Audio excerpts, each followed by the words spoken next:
Doctor साहब ये बताइएगा, कल जो एडिशनल आईजी कराची डॉक्टर अमीर शेख ने जो प्रेस कॉन्फ्रेंस की, जो हम इंकशाफात किए, जो चीनी काउंसिल पर हमला हुआ था जिसमें कहा गया अब रॉ मुलविस 5 सहूलतकार गिरफ्तार भी की। अब दो बड़ी इंपॉर्टेंट बातें इसमें सामने आई, वो ये कि असलहा ट्रेन से आया, ऐसे कैसे हो सकता है? आप भी सारे सिस्टम को जानते हैं, क्या ट्रेन में कोई चेक एंड बैलेंस नहीं होता?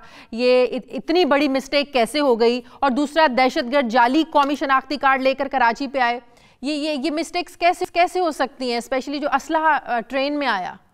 डॉक्टर साहब जी, असल में यह है कि हमारे जो सिस्टम है ना, उनमें काफ़ी प्रॉब्लम्स तो हैं, और हमें चाहिए कि ये जितना भी सामान ट्रेन के ज़रिए आता है इसकी प्रॉपर उधर स्कैनिंग हो। और मेरा ख्याल में इसमें स्कैनिंग या तो अभी तक इन्होंने उस तरह से शुरू नहीं की, और अगर शुरू किया तो उसमें सिस्टम डिफेक्टिव है, तो उसको रीचेक करने की ज़रूरत है। और जब तक हम ये नहीं, इतने सालों से हम टेररिज्म को डील कर रहे हैं, लेकिन अभी भी आप देख लेना कि अब वो बोट का जो है इंजन उसमें रख के उन्होंने इधर भेज दिया और किसी ने बादर ही नहीं किया। और ये और एक और चीज वाज़ेह होगी कि सहूलतकार, ज़ाहिर है सहूलतकारी के बगैर तो इतने बड़े वाकयात नहीं हो सकते ना, तो इस चीज़ पर कैसे ओवरकम किया जा सकता है, कंट्रोल किया जा सकता है? कि ज़ाहिर है कराची में एक अरसे से ऑपरेशन ज़ाहिर है, यहाँ पर भी दहशतगर्दी के खिलाफ जारी है, बड़ी हद तक अमन भी हो चुका है यहाँ पर, लेकिन ये सहूलतकारी का फैक्टर है, इसको कैसे ख़त्म किया जाए डॉक्टर साहब? देखिए ना, अब ये सहूलतकार जो है वो BLA से रिलेटेड निकल रहे हैं। जी जी। तो ये काफ़ी वाइडर इशू है कि वो जो बात हम करते रहते हैं कि भाई आप जो एक्सट्रीमिज्म टेररिज्म है उसको डील करने के लिए उसकी अंडरलाइन काजेज जो हैं उनको जब तक एड्रेस नहीं करेंगे, ये कहीं ना कहीं उसके सेल्स जो हैं वो मौजूद रहेंगे।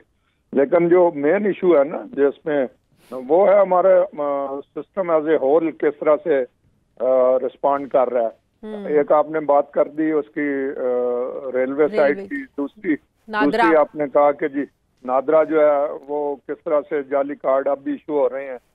तो ये जो हमारे क्वांटिटेटिव और क्वालिटेटिव इनएफिशिएंसीज हैं, पर्टिकुलरली हमारे पुलिस के सिस्टम में और इस केस में जिन्होंने साथ सपोर्ट देनी थी उनका।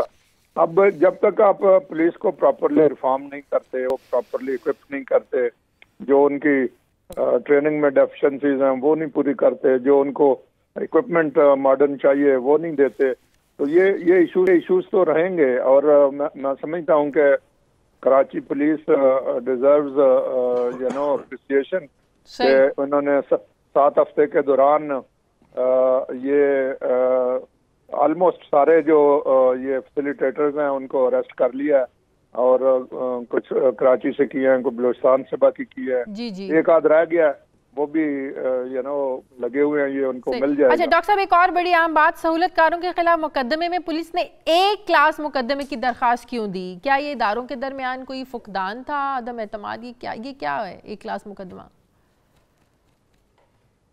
नहीं, वो मेरे ख्याल में ऐसा इशू नहीं होगा।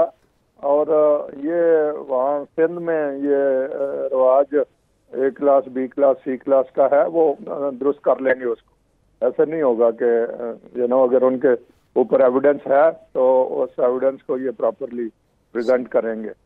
और ये साथ चूँकि CPEC रिलेटेड था, चाइना और पाकिस्तान के दरमियान कंफ्यूजन क्रिएट करने की एफर्ट थी, और फॉरेन एजेंसीज इसमें जो यूजुअली हमारे पाकिस्तान में इन्वॉल्व हैं वही इसको भी सपोर्ट कर रही थी। जी जी। और BLA तो आपको पता है कि काफी अरसे से जी जी बिल्कुल बलूचिस्तान में एक्टिव है, और इस दफा उन्होंने चाइनीज के साथ हमारे जो रिलेशनशिप है उसको खराब करने की कोशिश की है। बिल्कुल कोशिश की है।